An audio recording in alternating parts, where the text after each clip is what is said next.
अब लास्ट भी एक टॉपिक है, वो है हड़प्पा सभ्यता का, वो है पतन, कि हड़प्पा सभ्यता का पतन कैसे हुआ। हड़प्पा सभ्यता को पतन के लेकर अलग अलग लोगों की अलग अलग राय है ना। तो इसलिए ऐसा नहीं है कि किसी को पता है कि एग्जैक्टली ऐसे ही हुआ है ना, तो किसी को पता नहीं है। अगर किसी को पता नहीं है तो बहुत सारा लोग अपना अपना थीसिस देते हैं। तो जो इम्पोर्टेंट थीसिस होगा, जो इम्पोर्टेंट होगा, उसी के बारे में हम पढ़ेंगे, ठीक है। तो ये भी बातें आपको समझना है। दूसरा, अब लास्ट पढ़ते हैं हड़प्पा सभ्यता का, वो है पतन। पतन कैसे होगा, है ना। बहुत सारे लोग हैं तो सबके बारे में, लेकिन 2-3 लोगों के बारे में पढ़ना है। किसी का, लोगों का मानना है कि हड़प्पा सभ्यता का जो पतन है वो बाढ़ के कारण हुआ है ना, कि बहुत ज़्यादा बाढ़ आ गई और पानी बहुत दिन तक रुका रह गया। इसलिए क्या है कि वहाँ का जो जनजीवन है वो व्यस्त हो गया। तो इसलिए क्या हुआ कि वो जो है पूरी सभ्यता ख़त्म हो गई, है ना। तो बहुत सारे लोगों की, कुछ लोग इसको नहीं मानते हैं, लेकिन आपको मानना चाहिए, मतलब मानना नहीं चाहिए। इसमें जो लोग हैं उसका मानना है जॉन मार्शल और एक है मैके। ये है कि पानी रुक जाने से हड़प्पा सभ्यता का। दूसरा बोलते हैं कि विदेशी आक्रमण।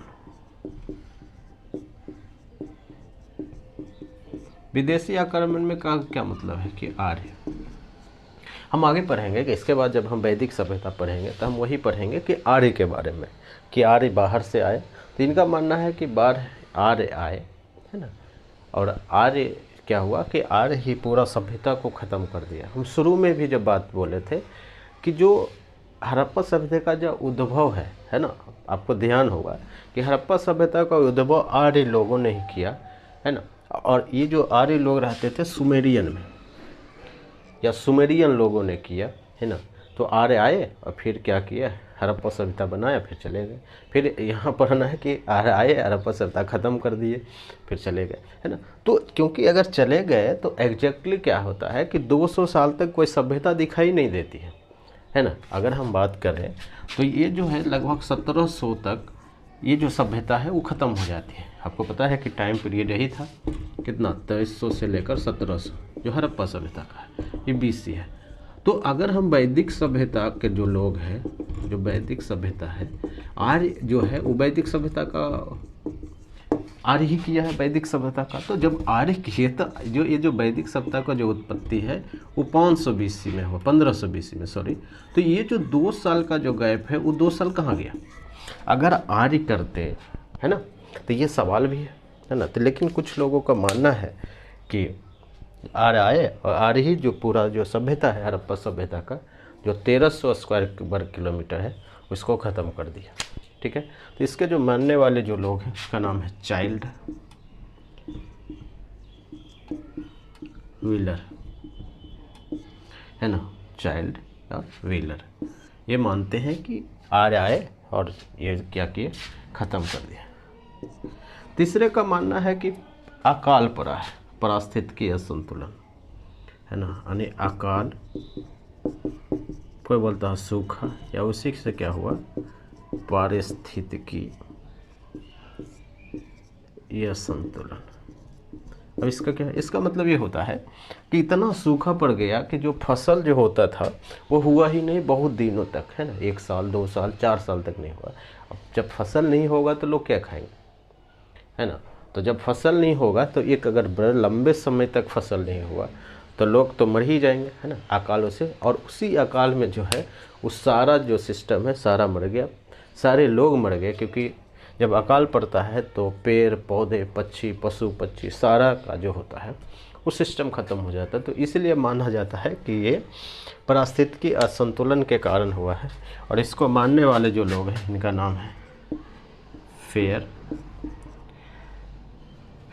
फेमर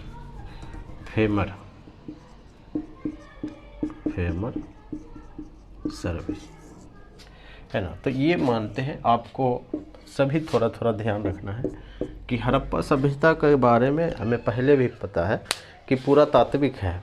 ध्यान यही रखना है, हम बार बार यही बात बोल रहे हैं कि पूरा तात्विक है।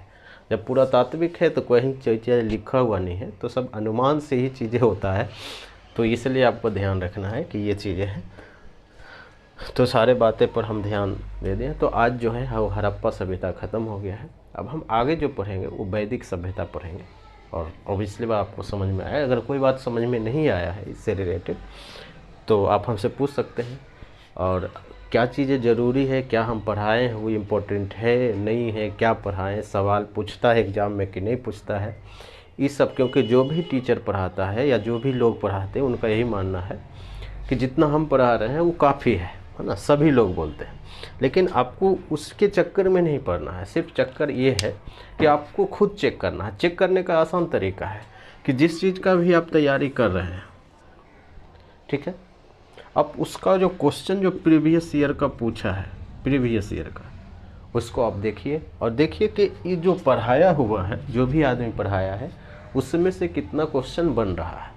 अगर 10 में से 8 क्वेश्चन बन रहा है तो इसका मतलब है कि वो आदमी ठीक पढ़ाया, क्योंकि 10 में से 8 का मतलब है 80%, और 80% अगर मार्क्स वहाँ से आ रहा है तो, क्योंकि 100% कुछ नहीं होता है, क्योंकि सवाल कुछ भी बनता है ना, तो ज़रूरी है। तो आप देखिएगा, फिर आप हमें बताइए कि कितना क्वेश्चन बन रहा है।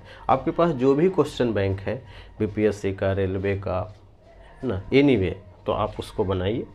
और लूसेंट वगैरह भी आप देख सकते हैं कि लूसेंट भी इससे बाहर नहीं है ना, तो आपको समझ में आएगा कि क्या पढ़ा है। आप एक बार सारा बुक को देख लीजिए, तभी आप हमसे जुड़िए। अगर अच्छा लग रहा है तो कमेंट भी कर सकते हैं, कुछ सजेशन देना है ना।